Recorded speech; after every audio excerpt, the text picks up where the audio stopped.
Today we are going to chapter 5,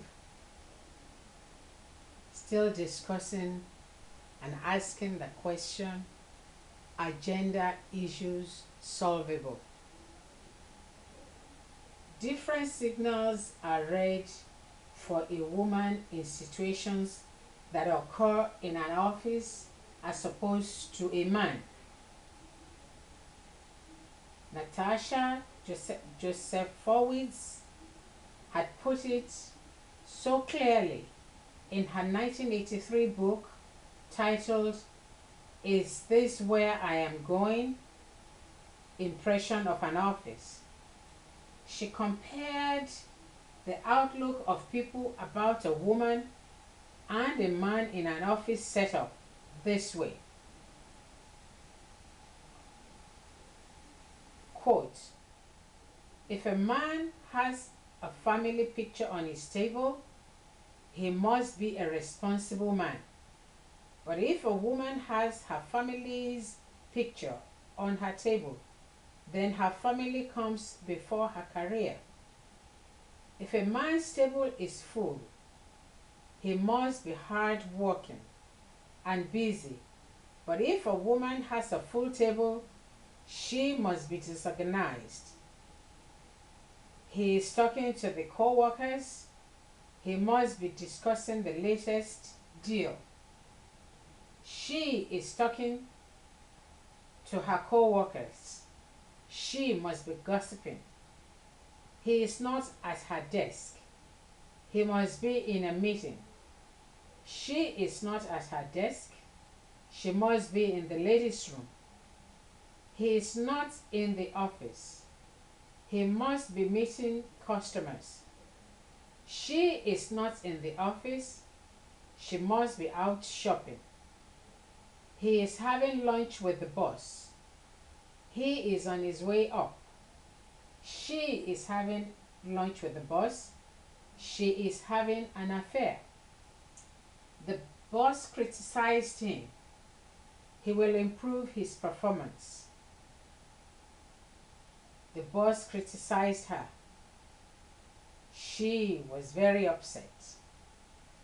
He had an unfair deal. Did he get angry? She had an unfair deal. Did she cry? He is getting married. He will get settled. She is getting married. She will get pregnant and leave. He is having a baby. He will need a raise. She is having a baby. She will cost the company in maternity benefits.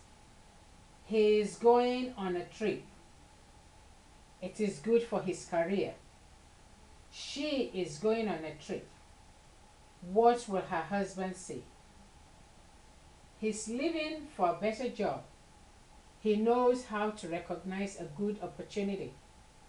She is leaving for a better job. She is not dependable." I mean, look at all that. Why must the case, end of quote, why must the case of the woman be utterly derogatory? Some men will take their disgust of a female boss out on their wife.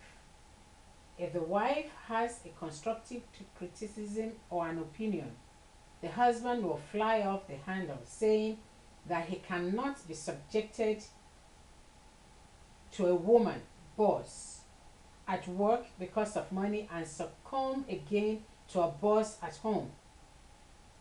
This leads to wife battering. Such men do not appreciate any opinion from women. They believe that women are to be seen and not heard. Men who have problems having or keeping a job based on the distrust of a woman boss tend to bear or beat their wives because they take out their daily frustration on their wives, whom they feel is subordinate to them. That is where the saying, a man's home is his castle.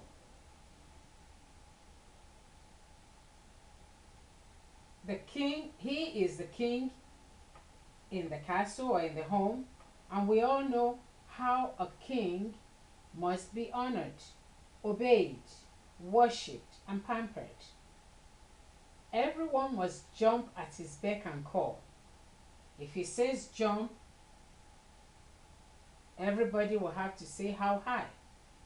Woe betides that woman that says why, and hell will be let loose. The problem for female bosses does not stop with the male, as she also has problems relating to female subordinates. This is the part of the whole issue that is hard to comprehend.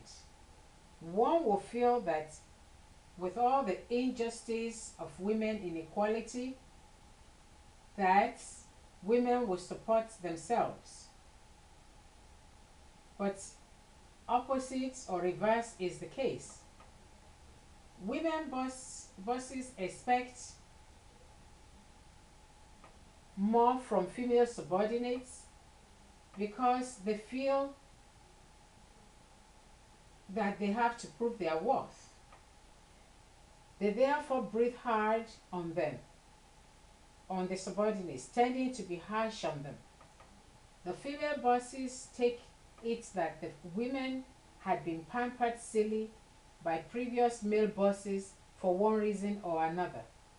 This brings hostility between them. The female boss sometimes carries this efficiency, quote unquote, to a fault that she victimizes the female subordinates and makes it impossible for them to put in their best, especially when the subordinates are pregnant. They tend to be harsh on them. Instead of understanding the situation of the subordinate, being women also, the boss tells the subordinate to decide whether she wants a job or wants to make a family. Coming from a woman, it is quite unbelievable. Such is the case, and sometimes worse, when the female boss has marital problems. She cannot stand to see her subordinate having a blissful marriage. She makes inhuman demands from such subordinates, and she keeps her till late hours or asks her to come on weekends. If such a woman tells her boss that her husband is complaining, outrightly she would be told to choose between her job and her home. If the female boss has no children, she sees no problems with leaving a 1-month-old baby till 11 at night for work. She will tell the mother to express breast milk and keep in the refrigerator for the baby, just so that she can be at work till late hours. Women tend to antagonize themselves more than men antagonize women. Sometimes the men are more accommodating when dealing with female subordinates and might be more compassionate towards their plights. This may not stem out of wanting any form of gratifications from such females. One would assume that women who should understand how embarrassing, dehumanizing, and uncomfortable sexual harassment is, especially at the place of work, would not sexually exploit their female subordinates. But in cases where a female subordinate works in a sales department, such a subordinate is encouraged to use her body to bring in clients. For this, she is financially compensated with good commission, and some female managers are in this game. This is seen in some banks in developing countries where young ladies get lucrative depositors with services that these ladies render. If women would do this to other females, then the men are not to blame when they demand same from women. Another place where one would expect women to have compassion for other female is in the maternity wards.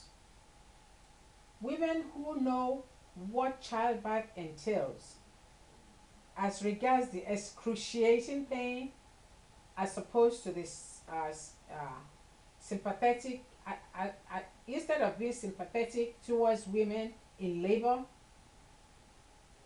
they are the ones that are very rude and outrightly wicked to them.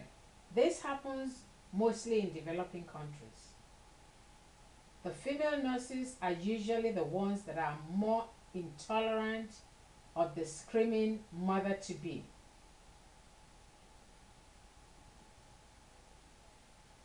And they would end up ignoring her and her yelling,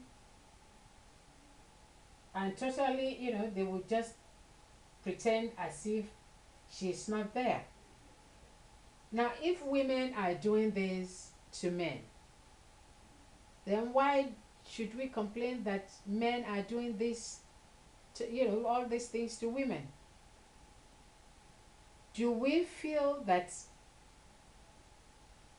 problems with women, gender issues are solvable if women themselves are the ones that are perpetrating all these atrocities towards another female?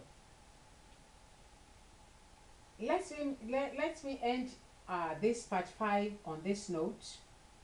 Let us make it a date next week, Tuesday. But until then, keep on treating the women in your life fairly.